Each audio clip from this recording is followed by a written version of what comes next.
Buenos días amigos, ¿cómo están ustedes en esta nublada mañana de miércoles 16 de junio? Y nosotros seguimos estudiando el libro de Éxodo, que no es fácil de entender, pero que tiene hermosas lecciones para nuestro diario vivir.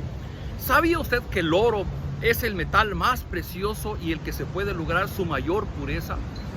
Hay características que hacen del oro uno de los metales preferidos de Dios. Hoy vamos a ver algo de eso. Estamos leyendo, ayer iniciamos el capítulo 26 de Éxodo y voy a leer únicamente dos textos porque todo es largo de leer y no vamos a alcanzar a hacerlo.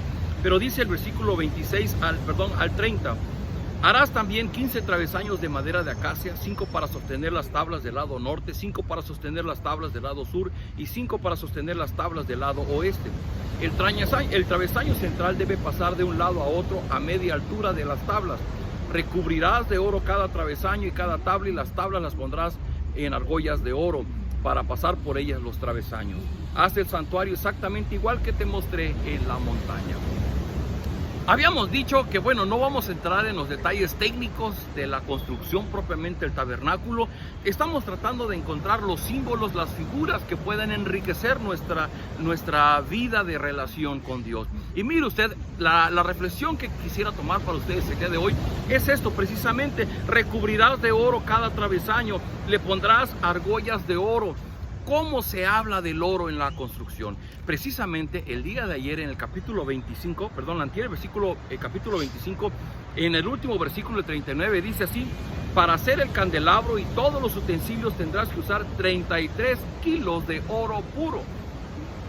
Si leyéramos otra vez el capítulo 25, vamos a darnos cuenta que Dios pedía hacer varias cosas ahí para el tabernáculo. Por ejemplo, el arca del pacto o cofre del pacto, que se debía recubrir de oro, y llevaba una tapa encima que tenía que recubrirse en oro.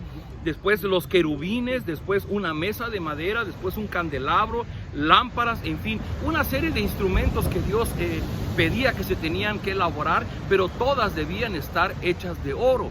Cuando menos en el capítulo vemos unas 13, 14 veces que se pide y se menciona oro, y en algunas ocasiones se habla de oro puro. Y la primera pregunta que yo tendría es, ¿y por qué Dios está pidiendo que todo eso sea de oro, de oro? ¿Qué había en el oro? Bueno, si investigamos un poquito vamos a darnos cuenta que hoy día, y desde los tiempos de Moisés, el metal más valioso que puede haber sobre la faz de la tierra, porque el oro se extrae del subsuelo de la tierra, de las minas que hay. El oro es el metal más precioso por varias razones. Una de ellas es que es dúctil, es maleable, es decir, pueden hacerse muchas figuras porque en su pureza es un metal suave. Es un metal que es de los más resistentes a la corrosión. Es de los metales que pueden lograr su mayor grado de pureza. Y es un metal que de esa manera se le conoce como un metal íntegro. Y todas esas características le da que es un metal de gran valor. Mire usted, estaba estudiando que para lograr la pureza del oro se tiene que poner en ácido nítrico. Y ese ácido nítrico es tan poderoso que si una persona lo aspira, le despedaza los pulmones. Pero al oro lo purifica. Entonces, cuando vemos lo que Dios está pidiendo aquí, está pidiendo que los ornamentos dentro del tabernáculo sean recubiertos de oro, es porque seguramente Dios quería algo puro, algo íntegro, algo de mucho valor. Y esto habla de que el tabernáculo estaba en la relación entre el pueblo y Dios. Y cada vez que el pueblo se acercara ante Dios, tenía que reconocer los ornamentos de oro, y esto hablaba de la santidad y de la pureza que hay en Dios, y de la santidad y de la pureza que las personas necesitamos para poder acercarnos a Dios. Un elemento unido a esto es lo que dice en el capítulo 26 de los versículos 31 en adelante. Haz también una cortina de tela morada, tela azul, tela roja, tela de lino fino. Ordena que un artista borde en ellas 2 querubines, ponle ganchos de oro y cuélgala en cuadros de postes de madera de acacia recubiertos de oro. Cada poste debe tener una base de plata. Esta cortina servirá para dividir el lugar santo y el lugar santísimo. Detrás de esa cortina estará el lugar santísimo, y allí pondrás el cofre del pacto con su tapa. Mire usted, aquí añade un elemento más. Le mandó a Moisés que elaborara unas cortinas. Y esas cortinas principalmente iban a dividir 2 espacios, el lugar santo y el lugar santísimo. En el área exterior del tabernáculo había lo que se llamaba el patio. Y en el patio se reunía el pueblo para ofrecer los sacrificios. El sacerdote tenía un altar y en ese altar degollaba a los animales en el sacrificio, y el pueblo venía para ser rociado con la sangre del cordero y que sus pecados le fueran perdonados.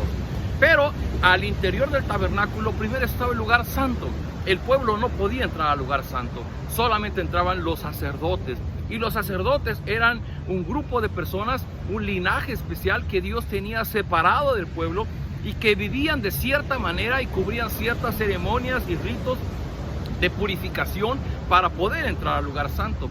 Y fíjese usted, luego estaba el lugar santísimo, en donde solamente entraba el sumo sacerdote, y entraba una vez al año para expiar los pecados de todo el pueblo, de todo el año que hubieran ofrecido. Mire usted, vea los simbolismos. El pueblo no puede entrar hasta el lugar santísimo, y los sacerdotes que entraban al lugar santo entraban a un lugar bañado de oro. Esto habla de la santidad. Queridos amigos, una de las cosas más difíciles en nuestros tiempos es reconocer que nosotros, simples mortales, no somos obedientes a Dios. Nosotros de manera común ofendemos a Dios. Por lo tanto, no tenemos ese acceso directo a la presencia de Dios precisamente por la rebeldía de nuestro corazón. Nos gusta cuestionar a Dios, nos gusta negar a Dios, nos gusta culpar a Dios de las cosas que suceden. Nosotros de manera natural no podemos acercarnos a Dios. Pero mire usted, déjeme leer algo muy interesante que escribe el escritor a los Hebreos, allá la carta a los Hebreos, capítulo 10, versículo 19, y dice: hermanos, la sangre que Jesús derramó al morir nos permite ahora tener una amistad con Dios y entrar con toda libertad al lugar más santo. Aquí dice que el que nos da el acceso al lugar santo y santísimo es Jesús. Dice, al morir nos permite ahora tener una amistad con Dios. Cuando Jesús murió en la cruz del Calvario, dice el Evangelio que el velo del templo se rompió en dos. Eso significa que a partir de ahora usted y yo, si somos hijos de Dios y hemos creído en Jesús como Señor y Salvador, podemos entrar hasta el lugar santísimo para tener una amistad cercana con Dios. Dice enseguida: pues cuando Jesús murió, abrió la cortina que nos impedía el paso, pero ahora Jesús está vivo y por medio de él podemos acercarnos a Dios de un modo nuevo y distinto. Él es nuestro gran sacerdote encargado del santuario que está en el cielo. Por eso mantengamos una amistad sincera con Dios, teniendo la plena seguridad de que podemos confiar en Él. Mire usted cómo se relaciona lo del éxodo, lo del tabernáculo y el sacrificio del Señor Jesucristo. Toda esta edificación del tabernáculo y los ornamentos que había dentro de él, y el que estuvieran cubiertos de oros, y el designar el lugar santo y el santísimo, todo nos habla de la obra redentora de Jesucristo. Porque el Señor Jesucristo fue ese oro puro, ese oro que no había en él corrupción, que no había en él desobediencia, que había plena obediencia al Padre. Sin embargo, él fue a la cruz del Calvario y con su sacrificio, con lo que él hizo, rompió ese velo que nos impide acercarnos a Dios. Ahora usted y yo podemos acercarnos a Dios a través del Señor Jesucristo. Podemos entrar hasta la mismísima presencia de Dios, dice Pablo, para llamarle papá, papito a nuestro Dios. Queridos amigos, es hermosa esta enseñanza del libro de Éxodo, porque aunque nos cuesta trabajo entender todo lo que hay ahí, nos permite comprender lo complicado que era para el pueblo de Dios poderse acercar a Dios, porque no tenía las características de santidad, de pureza para hacerlo. Pero ahora, a través del Señor Jesucristo, usted y yo podemos acercarnos plenamente a Él. Así que, ¿qué le parece si oramos y damos gracias a Dios por estas enseñanzas? Padre, gracias porque a través de lo que se escribe en el libro de Éxodo podemos comprender que en el Antiguo Testamento los israelitas les era muy difícil acercarse a ti. Tenían que hacerlo a través de los sacerdotes, a través del sacrificio. Les era impedido un velo para llegar al lugar santísimo, porque ahí todo estaba recubierto de oro, porque era un ambiente puro que reflejaba tu santidad. Ahora nosotros, Señor, nos es fácil poder llegar a través del sacrificio del Señor Jesucristo. Él fue a la cruz del Calvario y con eso Él ahora con su sangre nos hace limpios, nos hace justos, nos hace puros para poder llegar hasta ti y poder llamarte papá y poder tener esa amistad íntima contigo. Señor, doy gracias por mis hermanos que escuchan este devocional y que se gozan junto conmigo diciendo gracias. Gracias por esta enorme bendición de ahora poder entrar hasta tu presencia y poder platicar contigo. Pero también quiero orar, Señor, por las personas que miran este video, que probablemente no han vivido esa experiencia. Yo ruego, Señor, que tu Espíritu abra su entendimiento y les permita entender la importancia de poder llegar hasta ti a través de Jesucristo, de entender lo difícil que fue para los israelitas llegar ante ti y ahora lo fácil que es para nosotros a través del sacrificio del Señor Jesucristo. Lo importante que es entregarte nuestra vida, lo importante es que tú nos recibas en tu familia, que tú perdones nuestro pecado por lo que Cristo ha hecho. Señor, te rogamos, haznos puros como el oro más puro que puede haber. Solamente podrá ser posible a través de la sangre de Cristo derramada en nuestra vida. Quédate con nosotros, lo rogamos en el nombre de Jesús.